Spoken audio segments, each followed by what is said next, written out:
പാവം പാവം രാജകുമാരൻ. തിരക്കഥ ശ്രീനിവാസൻ. കണ്ണൂർ ജില്ലയിലെ പാട്യം എന്ന ഗ്രാമത്തിൽ ജനനം. അച്ഛൻ ഉണ്ണി, അമ്മ Lakshmi. Kottayodi LP school, south Pattiam UP school, Kathiroor government high school, Mattannur Pazhassiraja NSS college, മദിരാശിയിലെ ഫിലിം ചേംബർ ഓഫ് കൊമേഴ്സിൻ്റെ ഫിലിം ഇൻസ്റ്റിറ്റ്യൂട്ട് എന്നിവിടങ്ങളിൽ വിദ്യാഭ്യാസം. PA ബക്കർ സംവിധാനം ചെയ്ത മണിമുഴക്കമാണ് ആദ്യമായി അഭിനയിച്ച സിനിമ. തുടർന്ന് സംവിധായകരായ പ്രിയദർശൻ, സത്യനന്ദിക്കാട്, കമൽ തുടങ്ങിയവരുടെ സിനിമകൾക്ക് തിരക്കഥകൾ എഴുതി. വെള്ളാനകളുടെ നാട്, സന്മനസ്സുള്ളവർക്ക് സമാധാനം, ഗാന്ധിനഗർ 2nd സ്ട്രീറ്റ്, മഴയെത്ത് മുൻപേ, ചെമ്പക്കുളം തച്ചൻ, പാവം പാവം രാജകുമാരൻ, TP ബാലഗോപാലൻ MA, നാടോടിക്കാറ്റ്, ഒരു മറവത്തൂർ കനവ്, ഉദയനാണ് താരം തുടങ്ങി നിരവധി തിരക്കഥകൾ. വടക്ക് നോക്കിയന്ത്രം, ചിന്താവിഷ്ടിയായ ശ്യാമള എന്നീ സിനിമകൾ തിരക്കഥ എഴുതി സംവിധാനം ചെയ്യുകയും പ്രധാന വേഷത്തിൽ അഭിനയിക്കുകയും ചെയ്തു. ഏറ്റവും നല്ല തിരക്കഥാകൃത്തിനുള്ള സംസ്ഥാന സർക്കാർ അവാർഡ് വടക്ക് നോക്കിയന്ത്രത്തിനും ചിന്താവിഷ്ടിയായ ശ്യാമളയ്ക്കും ലഭിച്ചു. സംസ്ഥാന ദേശീയ ബഹുമതികൾ, panorama selection, Ramu Kariat award, Asianet award തുടങ്ങിയവ ലഭിക്കുകയുണ്ടായി. ഭാര്യ വിമല. മക്കൾ വിനീത് ശ്രീനിവാസൻ, ധ്യാൻ ശ്രീനിവാസൻ. സീൻ 1. റോഡ്, പകൽ. റോഡിലൂടെ സ്കൂട്ടർ ഓടിച്ചു വരുന്ന അരവിന്ദൻ. ഏകദേശം 35 വയസ്സ് പ്രായം. റോഡരികിൽ സ്കൂട്ടർ നിർത്തിയതിന് ശേഷം സ്യൂട്ട് കേസും എടുത്ത് അടുത്തുള്ള ബിൽഡിങ്ങിലേക്ക് കയറിപ്പോകുന്നു. 1ാം നിലയിലുള്ള ആസ്പിൻ ട്രാവൽസ് എന്ന പേരുള്ള സ്ഥാപനത്തിലേക്ക് അയാൾ ധൃതിയിൽ നടക്കുന്നു. Scene 1A. ആസ്പിൻ ട്രാവൽസ് ഓഫീസ്, പകൽ. ഓഫീസിലേക്ക് പ്രവേശിക്കുന്ന അരവിന്ദനെ ജോലിക്കാർ അഭിവാദ്യം ചെയ്യുന്നു. അയാൾ തിരിച്ചു. തൻ്റെ സീറ്റിലേക്ക് നടന്നെടുത്തുകൊണ്ടിരിക്കുകയാണ് അരവിന്ദൻ. സജി. ഇപ്പോൾ തൻ്റെ പിറകിലായുള്ള അരവിന്ദനെ സജി ഇരുന്ന ഇരിപ്പിൽ തിരിഞ്ഞു നോക്കുന്നു. സജി. സാർ. അരവിന്ദൻ. ആ ബ്രിട്ടീഷ് എയർവേസിൻ്റെ ലണ്ടൻ, പാരീസ്, ബോസ്റ്റൺ ഫെയർ ഒന്ന് കോട്ട് ചെയ്തു. സജി. ശരി സാർ. അരവിന്ദൻ. ഒരു 11:30 മാറ്റി വിളിക്കും. അരവിന്ദൻ തൻ്റെ സീറ്റിലിരിക്കുന്നു. തൊട്ടടുത്ത സീറ്റിലിരിക്കുന്ന ആളെ നോക്കി അരവിന്ദൻ. മോഹൻ, ആ ഫിലിപ്പിൻ്റെ എമിഗ്രേഷൻ ശരിയായോ? മോഹൻ. ശരിയായി സാർ. അരവിന്ദൻ. Very good. അതിനുശേഷം തൻ്റെ മുൻപിലുള്ള പാസ്പോർട്ടും എയർ ടിക്കറ്റും എടുത്ത് അരവിന്ദൻ. ഇത് 3ഉം ഓക്കെ ആണല്ലോ? മോഹൻ. ഓക്കെയാണ്. അരവിന്ദൻ അത് പരിശോധിച്ചുകൊണ്ടിരിക്കെ അടുത്തുള്ള ടെലിഫോൺ റിംഗ് ചെയ്യുന്നു. അരവിന്ദൻ ഫോണിൽ. അതെ, നമ്മുടെ കാര്യം എന്തായി? ആ മൊയ്തൂട്ടി ഹാജിയോട് സംസാരിച്ചോ? അത് ശരി. എന്നിട്ട് പുള്ളി എന്ത് പറഞ്ഞു? അതിനിടെ ഒരു ലേഡി സ്റ്റാഫ് അരവിന്ദന് മുന്നിലേക്ക് ഏതാനും കത്തുകൾ കൊണ്ടുവയ്ക്കുന്നു. സംസാരത്തിനിടെ അയാൾ അതെടുത്ത് നോക്കുന്നു. അരവിന്ദൻ. അത് ശരി. ഹജ്ജ് യാത്രയിലും പൊളിറ്റിക്സ് കയറിയോ? വേണ്ട, മത്സരത്തിനൊന്നും വയ്യ. 100-300 പേരുടെ ഒരു ഗ്രൂപ്പ് അല്ലേന്ന് കരുതി അല്പം പ്രഷർ ചൊലുത്തിയെന്നേ ഉള്ളൂ. സംസാരം തുടരുന്നതിനിടെ അരവിന്ദൻ ഒരു ഇൻലൻഡ് എടുത്ത് അതിൻ്റെ ഫ്രം അഡ്രസ് മറിച്ചു നോക്കുന്നു. അഡ്രസ്സിലെ പേര് കാണുമ്പോൾ മുഖത്തെ ചിരി മായുന്നു. അരവിന്ദൻ ഇടയ്ക്ക് കയറി. ഹലോ, ഞാൻ അല്പം കഴിഞ്ഞ് അങ്ങോട്ട് വിളിക്കാം. ഓക്കെ. കത്തിലേക്ക് ഒരു നിമിഷം സൂക്ഷിച്ചു നോക്കിയതിന് ശേഷം അയാളത് പൊട്ടിച്ചു വായിക്കുന്നു. കത്തെഴുതിയ ആളുടെ വോയിസ് ഓവർ. സുഹൃത്തെ, എന്നെ മറന്നു കാണുകയില്ലെന്ന് കരുതുന്നു. ഓർമ്മയുടെ താളുകൾ പുറകോട്ട് മറിക്കുമ്പോൾ അതിലൊന്നിൽ പൊടി പിടിച്ച് നിറം മങ്ങിയ ഒരു ഫോട്ടോ കാണുന്നുണ്ടോ? ഗോപാലകൃഷ്ണൻ്റെ ഫോട്ടോ. ഒരു നീണ്ട ഇടവേളയ്ക്ക് ശേഷം അജ്ഞാതവാസത്തിലായിരുന്ന ഈയുള്ളവൻ്റെ ഈ കുറിപ്പ് കാണുമ്പോൾ ഉണ്ടാവുന്ന അത്ഭുതം എനിക്ക് ഊഹിക്കാൻ കഴിയുന്നുണ്ട്. നിങ്ങളുടെ ജീവിത കഥാപുസ്തകത്തിൽ നിന്ന് എൻ്റെ പേര് നീക്കം ചെയ്ത് കാണുമെന്ന് അറിയാം. പക്ഷേ ഞാൻ മരിച്ചിട്ടില്ല സുഹൃത്തെ. സുജന ബാലനും ഗംഗനും ഒക്കെ ഇപ്പോൾ എവിടെയാണ്? അവരൊക്കെ ഈ സാധുവിനെ ഓർക്കുന്നുണ്ടാവുമോ? തിരക്കേറിയ നിങ്ങളുടെ ജീവിതത്തിനിടയിൽ അലോസരപ്പെടുത്തലാണെന്നറിയാം.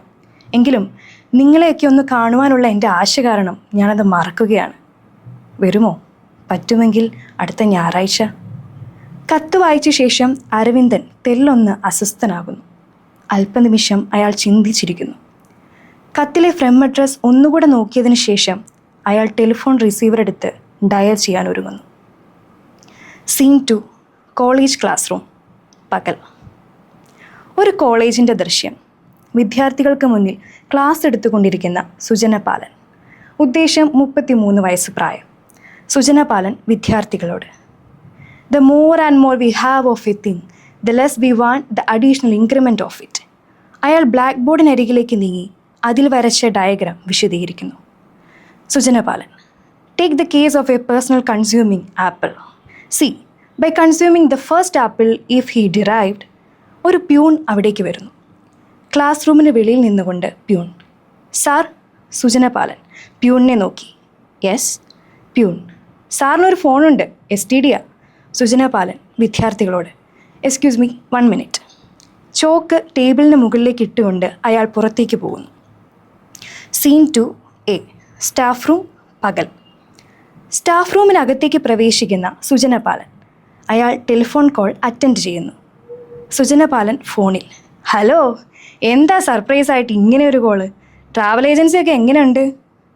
പെട്ടെന്ന് സുജന പാലൻ്റെ മുഖത്തെ ചിരി മായുകയും അയാൾ ഗൗരവഭാവം കൈവരിക്കുകയും ചെയ്യുന്നു. സുജന പാലൻ, ഗോപാലകൃഷ്ണൻ്റെ കത്തോ? നമ്മുടെ പഴയ ഗോപാലകൃഷ്ണൻ മാഷ്? എവിടുന്ന കത്തയച്ചിരിക്കുന്നേ? ഓഹോ, ഇത്രയും നാളൊരു വിവരം അറിയാതിരുന്നിട്ട്. അവൻ ജീവിച്ചിരിക്കുന്നെന്ന് അറിയുന്നത് തന്നെ സന്തോഷമുള്ള കാര്യമാണ്. നമ്മളെ കാണണമെന്നോ? ഈ ഞായറാഴ്ച ഞാൻ റെഡിയാണ്. തീർച്ചയായും നമുക്ക് പോകണം. ഏത് ട്രെയിനിലാണ് കയറേണ്ടതെന്ന് വിളിച്ചു അറിഞ്ഞാൽ മതി. ഗംഗനോ? അവരെ ഞാൻ അറിയിച്ചോളാം.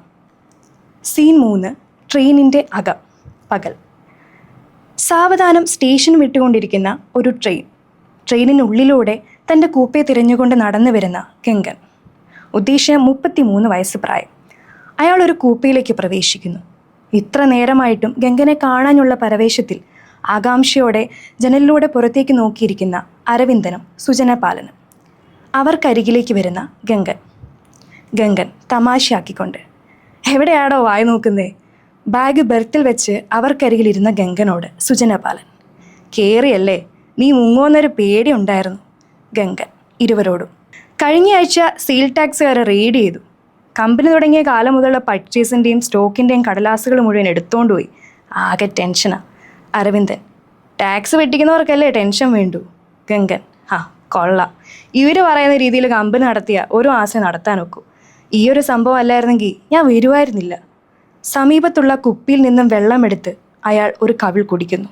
ഗംഗൻ, ഈ ഗോപാലകൃഷ്ണൻ ഇപ്പോൾ പെട്ടെന്ന് ഇവിടുന്ന് അവതരിച്ചു. അരവിന്ദൻ, ആ ഡീറ്റെയിൽസ് ഒന്നും ഇല്ല കത്തിൽ. അവർ മൂവരും അല്പനിമിഷം പുറത്തെ കാഴ്ചകളിലേക്ക് നോക്കുന്നു. സുജന പാലൻ, സാധാരണ ആളുകൾ മരിച്ചു എന്നറിയുമ്പോഴാണ് നമുക്ക് ഷോക്കുണ്ടാവുന്നത്. ഇത് തിരിച്ചായിപ്പോയി. ദൃശ്യം വീണ്ടും പുറം കാഴ്ചകളിലേക്ക്. സീറ്റിലേക്ക് ചാരിയിരുന്ന് അല്പം റിലാക്സ്ഡ് ആയതിനു ശേഷം ഗംഗൻ, 5 വർഷം എന്നുള്ളത് ഒരു നീണ്ട കാലയളവൊന്നും അല്ല. എങ്കിലും തോന്നിപ്പോവാ ഒരു ജന്മം തന്നെ കഴിഞ്ഞു പോയെന്ന്. സുജന പാലൻ, എനിക്കും മൊത്തത്തിൽ വലിയ ചേഞ്ചൊന്നും ഫീൽ ചെയ്യാറില്ല. അപ്പോഴും ഇപ്പോഴൊക്കെ പിള്ളേരെ പഠിപ്പിക്കലല്ലേ പണി. നിങ്ങൾ രണ്ടുപേരും പല പല പ്രൊഫഷനും ട്രൈ ചെയ്ത് പരാജയം വിജയമൊക്കെ ഫേസ് ചെയ്തു. അങ്ങനെ കുറേ സംഭവങ്ങൾ നിങ്ങളുടെ ജീവിതത്തിലുണ്ടായി. അതുകൊണ്ടാണ് കാലം ഒരുപാട് കടന്നുപോയതുപോലെ തോന്നുന്നത്.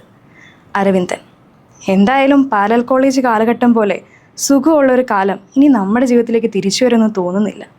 ഗംഗൻ അല്പം നീരസത്തോടെ, ഉവ്, നല്ല രസമായിരുന്നു. അനുഭവിച്ചതൊന്നും നമ്മളല്ലല്ലോ. പാവം ഗോപാലകൃഷ്ണൻ.